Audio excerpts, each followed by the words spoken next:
All right, let's open the case file. We're doing a full planetary defense briefing on this one. The subject, an unscheduled, high-velocity atmospheric impact right over a populated area. Our job here is to break down what happened, see how we responded, and pinpoint where we're vulnerable. You just heard from the head of NASA's Meteoroid Environment Program. On the morning this all went down, that's what he said. The sky fell. And you know that really captures the shock of it, right? Before we get into all the numbers and the data, it's so important to remember that for thousands of people on the ground, this wasn't some abstract science event. This was real. This was sudden. So picture the scene. It's just a regular Tuesday morning. People are on their way to work in Northeast Ohio. The sky's a bit gray, maybe a few snow flurries. Just totally normal. Absolutely nothing to suggest that an intruder from deep space was literally seconds away from making its grand entrance. And then it hit. A sudden, deafening boom. And it wasn't just something people heard. They felt it. Houses rattled, windows shook. You can imagine the chaos. Everyone jumping on social media, thinking the worst. Was it a plane crash? An explosion at a factory? There was zero warning. Just this one violent boom that left everybody with the exact same question. What was that? Well, that confusion on the ground didn't last long, because the scientific community knew what they were looking at. What Ohio experienced has a name, and it's something pretty special. So let's get into what exactly this event was. What they saw was a daytime fireball. And let me tell you, these are incredibly rare. I mean, think about it. For a meteor to be visible in broad daylight, it has to be so ridiculously bright that it actually outshines the sun. And to do that, you need a pretty hefty piece of rock. Way, way bigger than the little grain of sand meteors that we see as shooting stars at night. So, to really understand the impact this thing had, we've got to understand the object itself. Our teams have put together a full profile of this asteroid, using everything from satellite data to sensors on the ground. Let's take a look at the anatomy of this intruder. First, its size. The asteroid was estimated to be about 6 feet across. Now I know what you're thinking. 6 feet? In the vastness of space, that sounds like nothing, right? Almost harmless. But as you're about to see, when you're talking about things moving at cosmic speeds, size can be very deceiving. Because that 6-foot rock, it had a mass of 7 tons. 7. That tells you this thing was incredibly dense. We're probably talking about a solid piece of iron and nickel, forged billions of years ago. This wasn't some loose pile of space dust. This was a cosmic cannonball. And it slammed into our atmosphere at a jaw-dropping 40,000 miles per hour. I mean, that's more than 50 times the speed of sound. It's that insane combination, that incredible mass hitting our atmosphere at that velocity, that's where all the energy of this event came from. So here's the play-by-play of its final moments. It first lit up the sky about 50 miles up, streaking southeast over Lake Erie. It tore through 34 miles of our upper atmosphere in just a few seconds. Then, the immense pressure and heat just became too much, and it violently blew apart 30 miles above a little town called Valley City, Ohio. It never stood a chance of hitting the ground in one piece.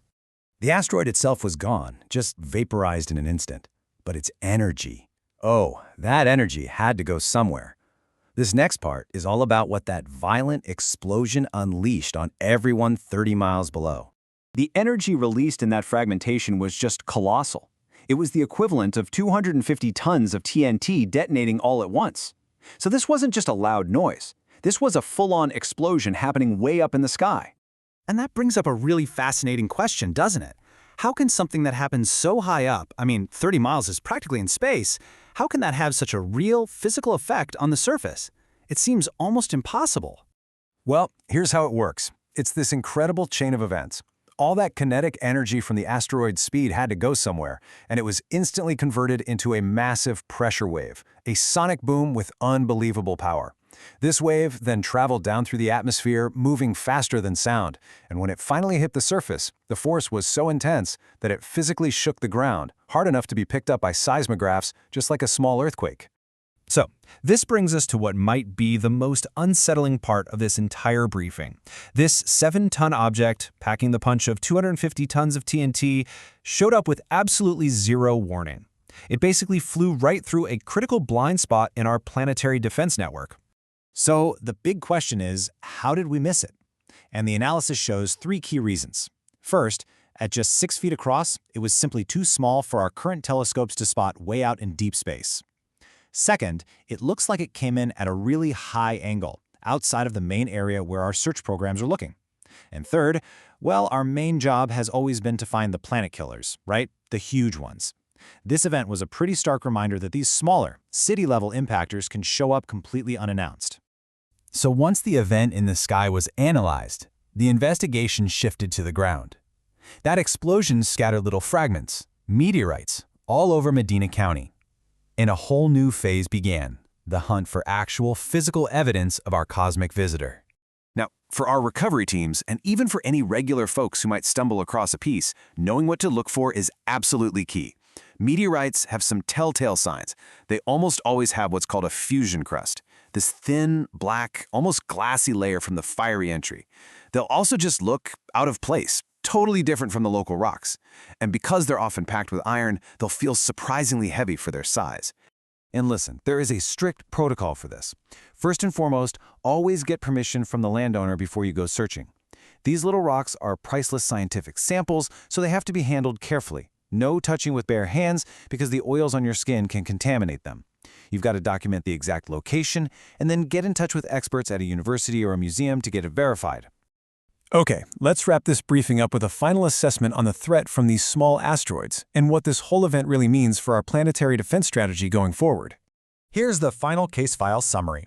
You have a small, dense object with incredibly high kinetic energy. The result is a major energy release over a populated area. Now, the outcome this time was a crazy light show, a massive boom, and some meteorites on the ground. The good news? No casualties. But the big implication here is that this was a stark warning. It was basically a live fire drill that we didn't even know we were having. And that leaves us with this final, critical question. This object was 7 tons, and it got here with no warning at all. So what is our protocol for an object just 10 times bigger, a 70-ton one that could survive the trip and actually hit the surface?